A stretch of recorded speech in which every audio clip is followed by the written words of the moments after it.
Hi everyone, my name is Amy with Eating Healthy, Spending Less, and today I am so excited to take you along on my Thanksgiving meal prep today. So Thanksgiving is 1 week away, and I am in charge of most of the side dishes and 3 pies. So I'm going to get most of that prep today and in the freezer. I'm taking advantage of my freezer space right now, and I'm going to get those pies all made and in the freezer. I've already prepped my sourdough dinner rolls there in the freezer, and I'm going to show you how to make mushroom gravy and a couple of other things. So stay tuned. Let's get going on our Thanksgiving meal prep.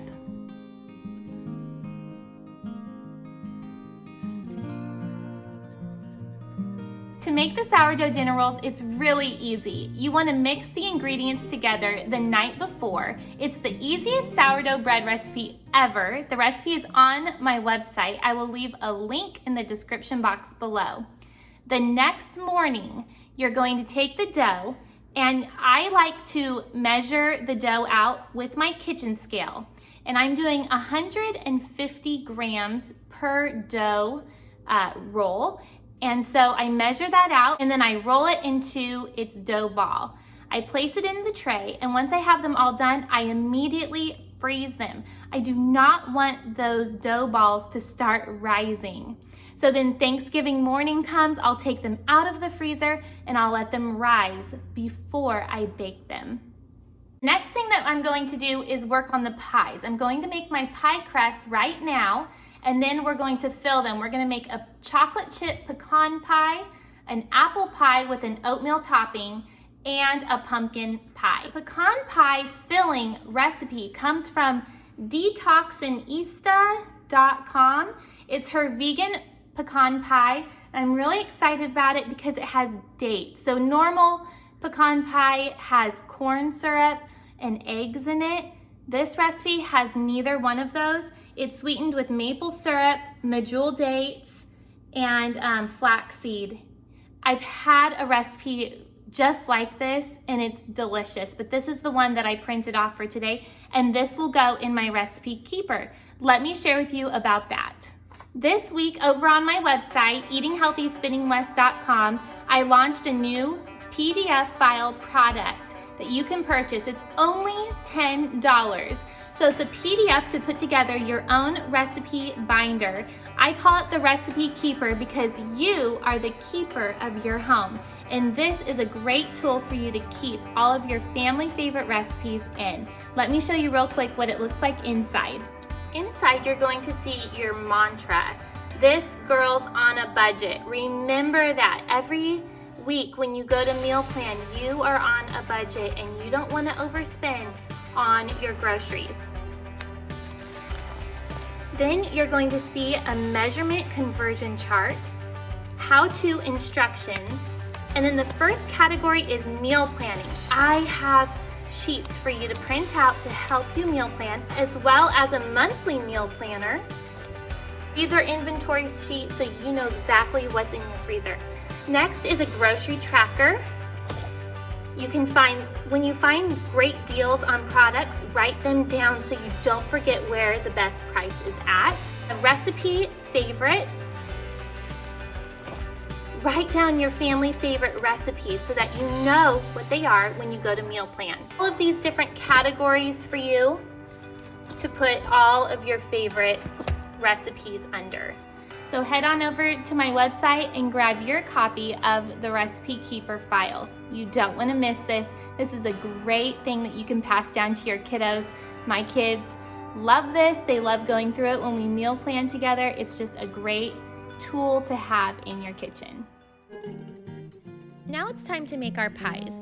Let me just tell you first, this pie crust is an oatmeal pie crust with absolutely no butter and no oil.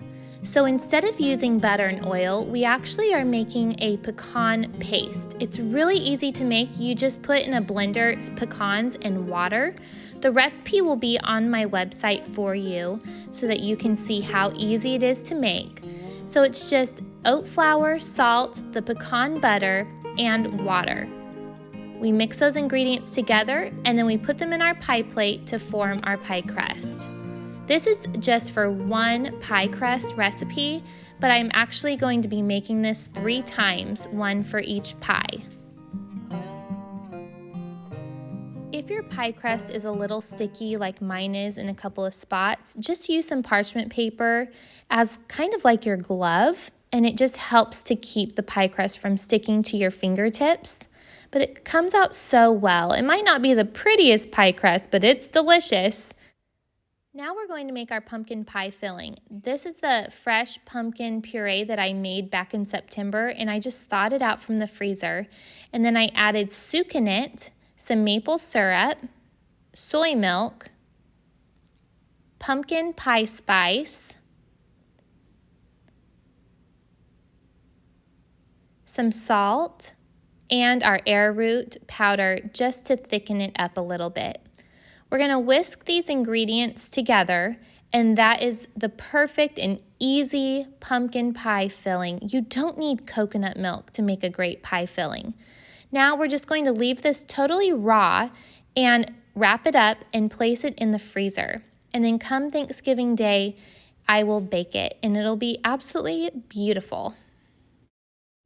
You can purchase these pie plates on Amazon. They're amazing, and they come with these lids, perfect for freezing.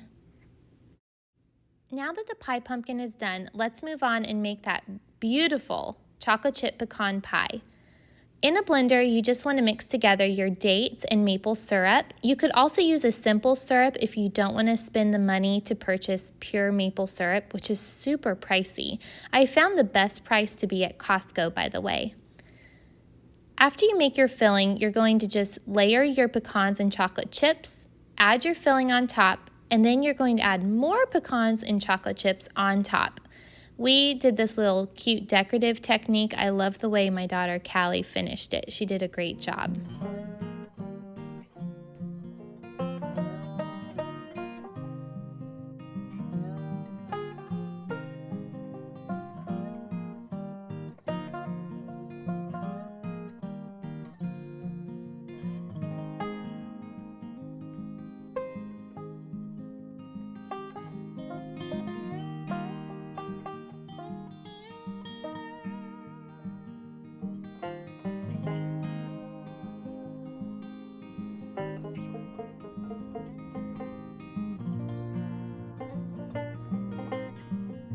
So just like the pumpkin pie, we're going to put one layer of plastic wrap over the pie and then put our little lid on top and pop this in the freezer as well. And then I will thaw it and bake it Thanksgiving morning. Lastly, I'm just putting together an apple pie. I didn't use a recipe. I just cut up and peeled 6 apples, and I added about 3/4 of a cup of sucanat with some apple pie spice, some salt, and then I also added some arrowroot powder or starch. Mix that all together, and that is the perfect filling for apple pie.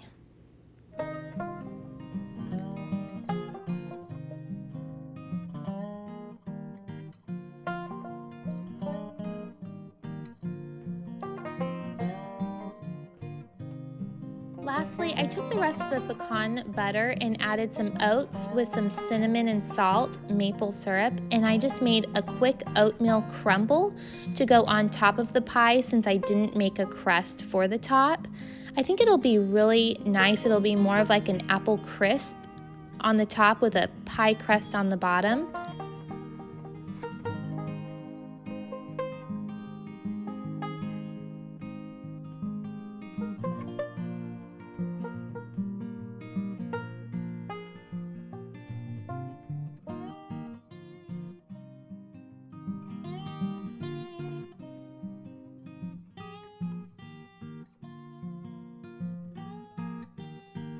Okay, so now that the pies are done, it's time to move on to the savory. I'm going to make caramelized onions. I'm going to thinly slice 4 to 5 of these onions and get them cooking in this pot. I'm not going to use any oil. I'm going to heat the pan, add the onions, and if they do start to stick, I'll add a little bit of water, but that's it. And I'm just gonna let them caramelize until I get a rich color on them and they're totally cooked through. Then I'm going to make mushroom gravy with part of the onions, and then the other part of the onions I'm going to use to throw together a really easy green bean dish. It's not green bean casserole, it's just like 5 ingredients. It's so quick, you're gonna love it, and I'm gonna show you how to do it right now.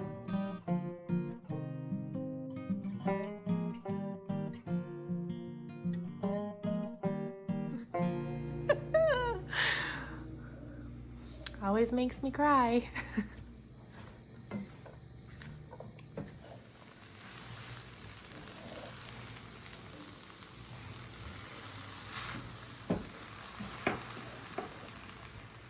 Making caramelized onions is a labor of love. So pull up a chair, sit with your skillet, kind of baby it, because it's gonna be worth it, that's for sure. Okay, so I am becoming pretty impatient because it's almost dinner time and I haven't even made dinner for my family yet for tonight. But here is what I have so far, and normally I would like for these to be a rich, deep caramel color, but I'm gonna call this a win today.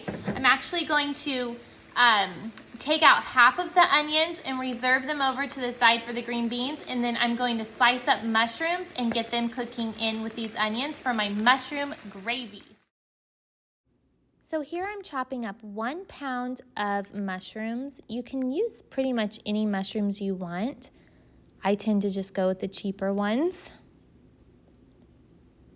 And you don't need to add any oil to the pan because those mushrooms are going to release so much of their own juices.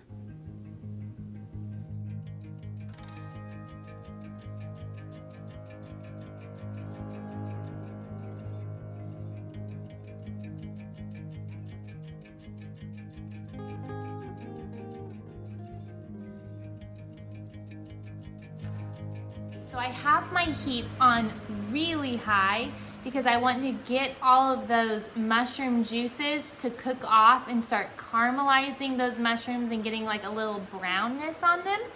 So while I'm waiting for that, I'm going to take a teaspoon of my thyme and I'm going to add 1 teaspoon to my mortar and pestle right here, because I don't like to get any of these little stringy bits caught in my teeth. And so I'm just going to work this into a powder and add this right in.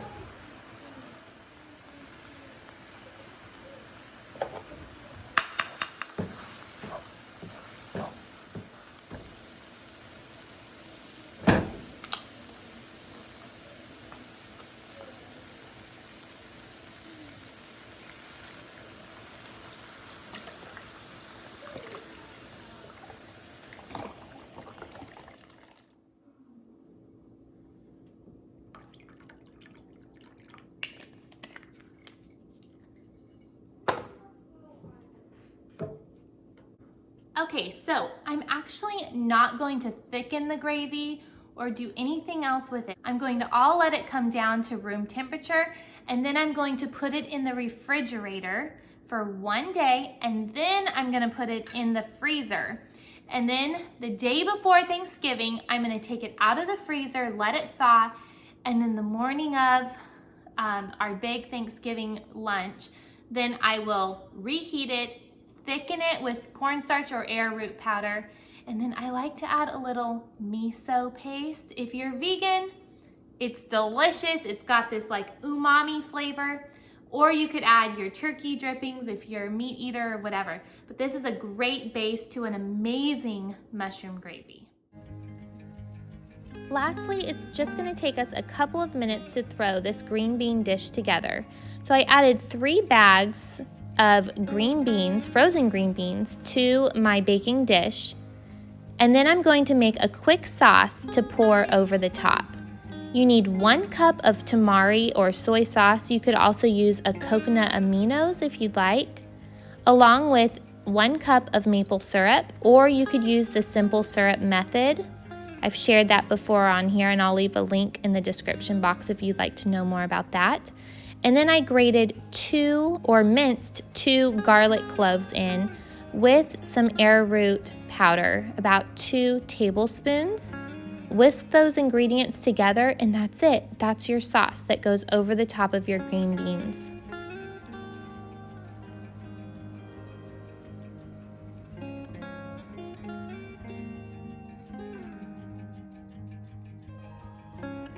Now we're going to sprinkle those caramelized onions over the top, and that'll be it for tonight. I'm going to put this in the freezer, and then the morning of Thanksgiving, I will pull it out and bake it in a 375-degree oven for about 45 minutes or until the green beans look done. And then I'll just top it with some slivered almonds. Well, we did it. I'm done for the day. And I am going to make one more pan of sourdough dinner rolls tomorrow. And then there are 2 dishes that I'm actually going to be making fresh. My candied sweet potatoes, that recipe is on my website. I'll put a link in the description box. And then I'm also making my cranberry relish. It is so delicious. It's just fresh cranberries with shredded apples, raspberries, maple syrup, orange zest. Yum. I'll put the link for that in the description box. Thank you so much for hanging out with me today. If you are new, please subscribe. I make one new YouTube video every week on handcrafted recipes using fresh ingredients in everyday living. And don't forget, this girl is on a budget. I will see you in the next video, friends. Bye-bye.